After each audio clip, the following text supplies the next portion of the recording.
Sa isang maliit na baryo, may isang lumang tindahan na puno ng mga antik.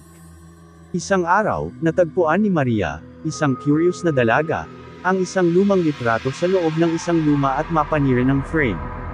Ang litrato ay nagpapakita ng isang magandang babae na may malamlam na mata at ngiting misteryoso.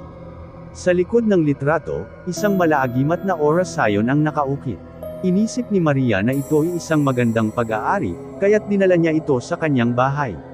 Mula nang i-display ni Maria ang litrato sa kanyang silid, nagsimulang mangyari ang mga hindi inaasahang bagay. Sa gitna ng gabi, naririnig niyang umaatungal ang mga hakbang patungo sa kanyang kwarto. Sa bawat pagmulat niya ng mata, napapansin niyang ang babae sa litrato ay tila lumalapit sa kanya. Isang araw, habang tiningnan niya ang litrato, bigla itong nawala. Sa pangalan ng babae sa orasayon, nagsimula ang malupit at nakakakilabot na pagsusumamo.